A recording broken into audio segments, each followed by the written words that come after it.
அனைவருக்கும் அன்பான வணக்கம். இப்ப நம்ம பார்க்கக்கூடியது உறக்க கால வர்மம். இந்த பேர்லயே பாத்தீங்கன்னா உறக்கம் அப்படிங்கிற வார்த்தை இருக்குது.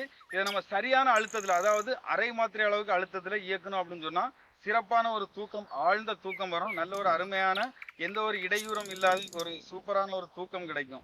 அதே இதுல நம்ம ஒரு மாத்திரையோ அதற்கு மேற்பட்ட அழுத்தத்திலே அந்த இடத்துல தாக்குதல் கொடுத்தோம் அப்படின்னு சொன்னா ஆழ்ந்த தூக்கத்துக்கு போயிடும். அதாவது மயக்க நிலைக்கோ இல்ல அதையும் தாண்டி ஒரு நிலைக்கோ நம்ம போறதுக்கான வாய்ப்புகள் இருக்குது. இதை நம்ம இயக்கக்கூடிய முறையும் எந்த இடத்துல இருக்குது அப்படிங்கிறத பார்த்துடலாம்.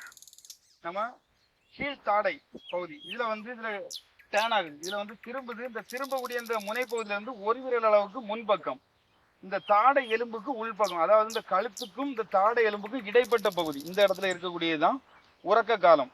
இந்த உறக்க கால வர்மத்துல தாக்குறதுக்கு பல முத்திரைகளை பயன்படுத்தி கீழிருந்து மேல் நோக்கி தாக்கலாம்.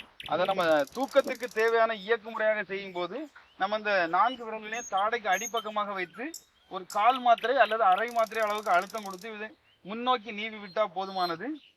சிறிது நேரத்திலேயே ஒரு அருமையான ஒரு தூக்கம் கிடைக்கும். நம்ம பள்ளிகள்ல கல்லூரிகள்ல எல்லாம் பெஞ்சு டெஸ்க்ல உட்காந்துட்டு இப்படி கை வச்சுட்டு பாடம் கவனிச்சுட்டு இருந்தா கொஞ்ச நேரத்துல தூக்கம் வரும். அது ஏன் அப்படின்ட்டு பாத்தீங்கன்னா, நம்மள தெரியாமலேயே நம்மளோட கட்டை விரல் இந்த மாதிரி கன்னத்துல வைக்கும்போது இந்த உறக்க கால வர்மத்துலதான் அதுல அழுத்தம் கொடுக்கும் இயல்பாகவே.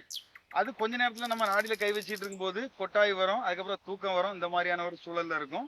அதான் நமக்கு ஏற்படக்கூடிய மாற்றம். இந்த வர்ம புள்ளியை நமக்கே எளிமையாக செயல்படுத்த முடியும் அருமையான தூக்கத்திற்காக. மீண்டும் ஒரு அருமையான காணொலியில் சந்திப்போம். நன்றி, வணக்கம்.